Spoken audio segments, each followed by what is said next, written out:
so welcome to my channel and my room. Today we're just going to be reviewing the Anesthesia study guide. We're only going to go through 2 through 7 because that's as far as I got.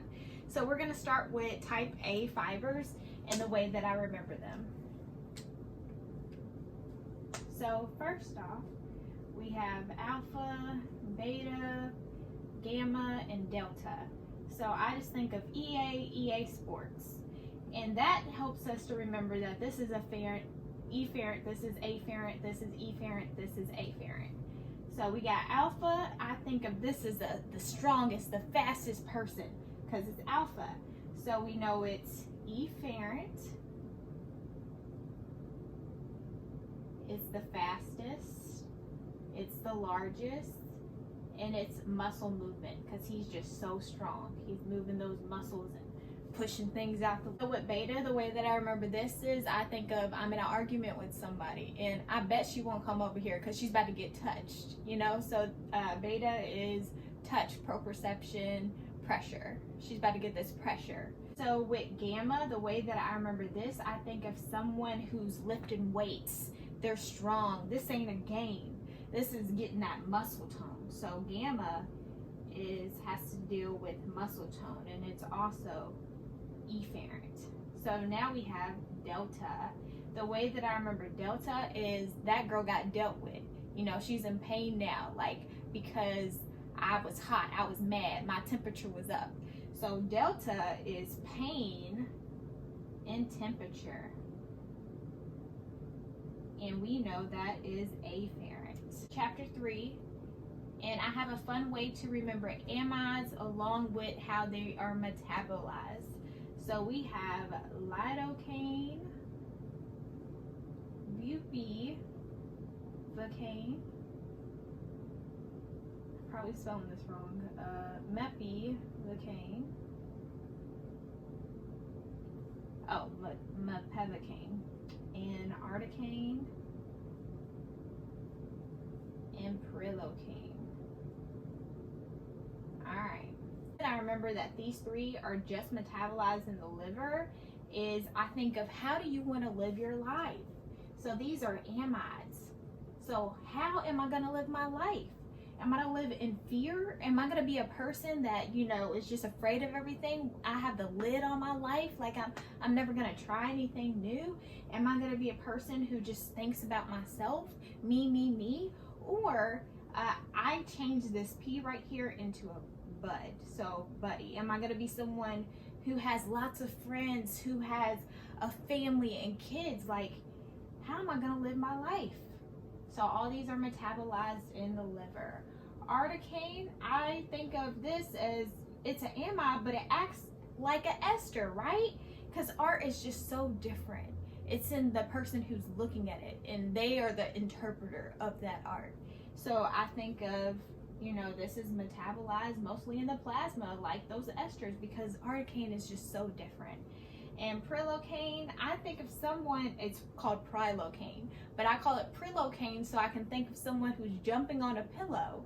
Also, this comes into play later while I'm thinking of this for another acronym I have later on, but prilocaine. So this person is jumping on a pillow, and so this is metabolized in the lungs and the liver, but majority of it is metabolized in the lungs. So this person is getting all that drug out because they're jumping, you know, they're using their lungs. So now we're going to jump over to chapter 4, and I have an acronym for functions of vasoconstrictors.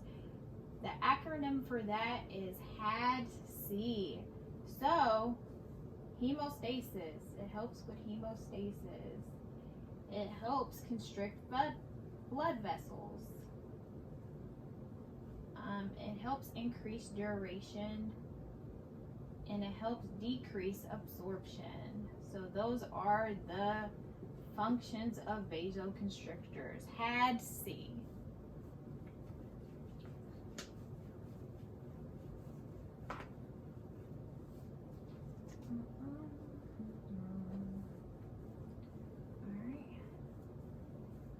So the acronym for symptoms of overdose is that DVD. So these are the symptoms of overdose. So what do you see in someone who's overdosing? You see some tremors. You see hyperventilation. You see, what else do you see? Quiz yourself. Anxiety. You see, what's D? Dysrhythmia. You see ventricular fibrillation. You see, what's another D? Dramatic increase in heart rate. And the last T is throbbing headaches. I always forget the easiest ones. Okay. And that is the symptoms of overdose. All right. Chapter 5. How do I remember the percentages of these drugs? All right. So with lidocaine, I think of someone who is a liar. So you are either going to tell me the truth or lie. Those are two things. So 2% lidocaine, and it comes in 1 in 50,000, and it comes in 1 in 100,000 of epi. Next we have, let's say, mepivacaine. And the way that I remember this one is me, myself, and I. So that's 3%. Me, myself, and I. So that's just plainly me. The next one of mepivacaine is 2%. Me and you. So it's either going to be me, myself, and I, plain, or it's going to be me and you, 2%. And it's going to be 1 in 20,000 levo, not epi. And the reason we remember that is because everything has epi but mepi. So mepi is the only one that has levonorepinephrine. And what is levonorepinephrine? It is a vasoconstrictor. So it's either epi or levo. All right, the next one we have is bupivacaine. All right, and that's 0.5%. I don't really have a fun way to remember that, but I know it's super potent. So I'm thinking it has to be 1 in 200,000 epi because it's just so potent. All right, the next one is prilocaine. And once again, I think of someone who's jumping on a pillow, right? And so I think of golf too. So people say 4, you know, when they want you to duck. So I'm thinking of someone jumping on a pillow, and I'm like, you need to sit your butt down, like duck, like lay down somewhere. So 4% PP, so we know it's plain. And then the other 4% is 1 in 200,000 because they are on 10. Like this is the highest it can be, is 200,000. So that is 1 in 200,000 epi. And the last one is, did I do them all? Oh, Lidocaine. The way that I remember Lidocaine.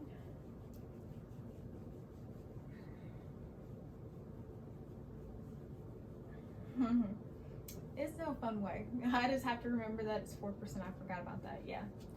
So you just have to remember that. Okay. Ooh, fun trade names. Okay, so the way that I remember the trade names, we have lidocaine rhymes with xylo. So xylocaine. All right, we have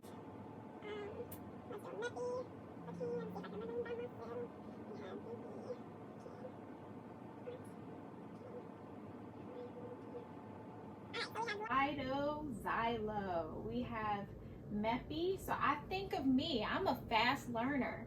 So the trade name for that is carbocaine. And also I thought of like a little storyline to remember the rest of them. So basically somebody was playing Marco Polo because another one is called Polocaine. And they were playing it in cars and so they were going really fast. They end up getting arrested because another one is Restocaine. So I have like a little story that goes along with the rest of those, but I'm hoping we just have to know, you know, the main one. Bupivacaine, like I said earlier, this is someone, how do you want to live your life? This is someone who has lots of friends and family, gets married. So the trade name is Maricaine. Articaine, the way that I remember that is someone is an artist and they sold their first piece in September. So Septocaine is the trade name. So Prilocaine, once again, I think of someone jumping on a pillow. Sitness is the one for that. Sit your butt down somewhere. Sitness is the trade name for Prilocaine. All right, next thing. The way that I remember the half-life of these drugs is kind of silly, but it works for me. So I know Lidocaine is 1.6 because this D flipped around is, you know, a 6. So I think of this L as a 1, and then I do like the I right there is the point, and that's 6. All right, and Lidocaine's brother is Prilocaine, so that's 1.6 as well. Mepivacaine, the way that I remember that one is this P right here. So that P turned around is a 9, 1.9. Okay, so Articaine, we know that has the shortest half-life, so you're just gonna have to remember that's 45 because it's the shortest. Bupivacaine,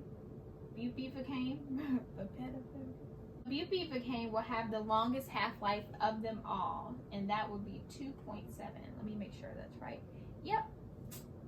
And that's how I remember the half-lives. And that's all I have for you guys. Let me know if this was helpful, and if you have any acronyms that you want to share, you can leave them down below. So sharing is caring. Yeah. And let me know if you want a part 2, if I actually get through the rest of the study guide, and good luck.